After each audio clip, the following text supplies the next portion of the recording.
Hi, I'm Will from Tested. I'm Norm from Tested. Norm, today we have these. It's the Logitech G930. They are wireless USB headsets for the PC. So these are wireless 7.1 USB headsets. 7.1. I've never used a good pair of wireless headsets for PC. Yes. I've never also used a good pair of USB 5.1 or 7.1 headsets for PC. We like the Megalodons, okay, from Razer. But I use them in 2.0 mode. Always use them in Always, 2.0 mode. yeah.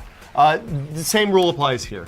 These use the Dolby headphone stuff, so it's not actual 17 speakers or anything in these headphones. It's just software that makes it sound like it comes a little bit from behind and a little bit from ahead.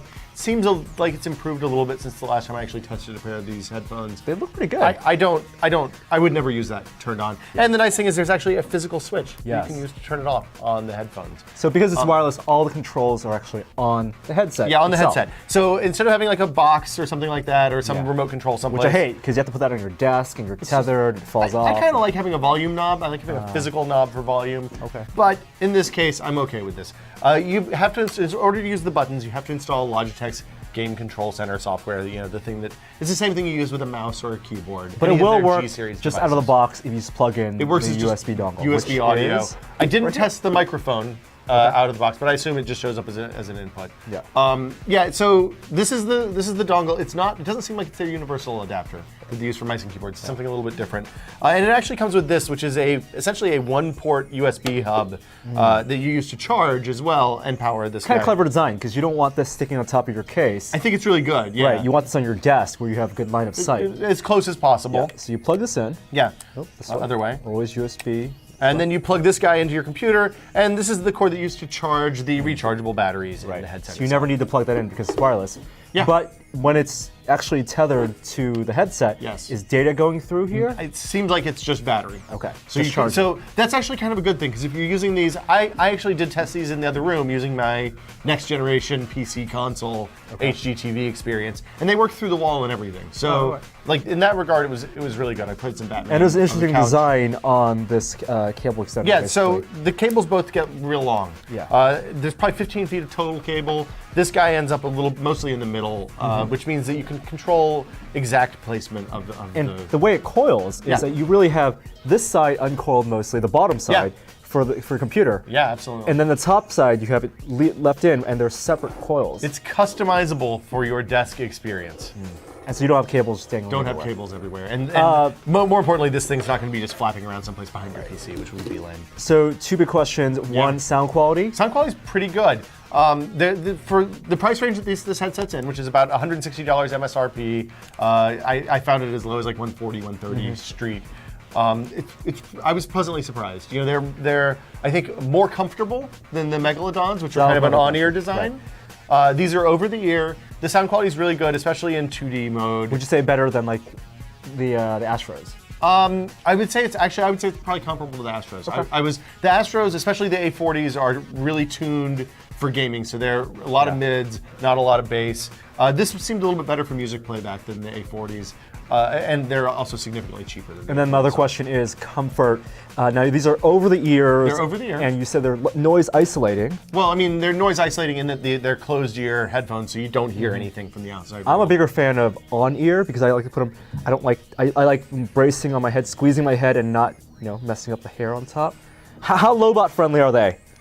These are not Lobot friendly. No, they're going to be really, really uncomfortable. Oh, man. I noticed a couple of things. Well, first off, the microphone's really good. Okay. Tested that out. It sounds nice. Bendy. It's real bendy. You can get it as close or as far as you need. The volume was good, which is sometimes a problem with these headsets. I didn't have any problem with anybody hearing me. And you know, for a cheap condenser mic in a headset, it was pretty good. Do they automatically mute when you They flip do it not. out? There's a mute button on the control panel. Separate mute button right here. I'm okay with that. I mean, it's not great, but whatever. What are these other buttons? So these other buttons are programmable using the Logitech software. So profiles for like audio distortion and different voices and stuff? No more. You can program them to in-app stuff, in-game stuff. So the Logitech profile software senses which game you're in, and actually did a pretty good job picking up most of the recent games. It noticed that Call of Duty Modern Warfare 3 is installed on my system. It didn't notice that Batman Arkham City was installed. So Batman Arkham City came out last week. Modern Warfare 3 came out like You get the a month full ago like. now. I turn on night vision on with the button. I don't think I'm ever going to do that in reality. Right. I mean, Cyclops. I'm not taking it off my hand off of the keyboard to press that button. And then But volume it's a thing you can controls do.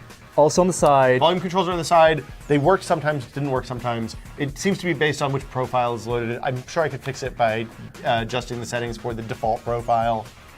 Something that didn't work out of the box. I'm not a big fan that it just keeps on scrolling. I like the volume knob where You like to know- You know, like when it hits the top or hits the bottom. Yeah. Whether You want it's working or endpoints. not. Yeah, exactly. It's not the best volume knob I've ever used. I actually like having the big chunky knob on my desk someplace. So a couple other things they included in the software. You remember voice profiles on the first Xbox? Yeah. Where you can make yourself sound like a baby or an orc or a lizard or a robot. How it, fun. It has those.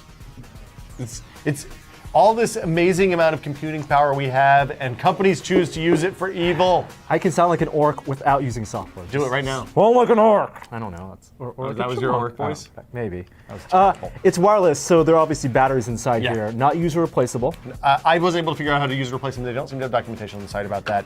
I'm sure Logitech's usually really good with customer service stuff. I have literally returned 3-year-old Harmony remotes to them that they replaced, so I would assume if you have battery problems, they'll make it good. It charges with a micro USB cable. It's right here. You can see it. It's on the Lasts thing. couple hours. So it seemed like a 3-4 hour charge out of the box gave me like 10 hours of use. Okay. According to the meter, in practice, I used it for 4 or 5 hours at a stretch and was fine, and then just charged it in between. Never really had problems. If you're a hardcore WoW raider doing like 14-hour raids, I could see maybe having problems. But even if that's the case, you can unwind the cable, plug it in, and it'll charge and keep working at the same time. Would you use this for music? I would probably not use. I mean, if I had money for one headset and I mostly play games and listen to music some, yes, it's fine for music. These are not audiophile quality headphones. There are much better options that are significantly cheaper on the music front. They do lay flat. They do lay flat. I like a little stand with this kind of headphone. Yeah, You know, I like something to like hang a it off fake of. plastic head on your desk and you put them Yeah. on. Yeah. Well, the last thing is that they're a little bit heavy because they do have batteries Yeah. and a lot of electronics in them. They're significantly lighter than some of the other PC headsets. They're I've not tested. poofy hair friendly. If you have high hair, they're not good for you. But this is the Logitech G930. They're $160 retail, MSRP, $30 cheaper in the real world. I think they look really nice. My wife said that they were lady repellent, but that's fine because I'm married. So. Gamer serviceable. Yeah, I mean, would you wear those around the house? Yes, I live with dudes. Yeah, and the range was really good. I was able to go to the kitchen and get a beverage and then walk back into the living room or the PC room to play. The power I of like them a lot. wireless. Yeah, I think they're really good. For Tested, I'm Will. I'm Norm. See you guys next time. Bye.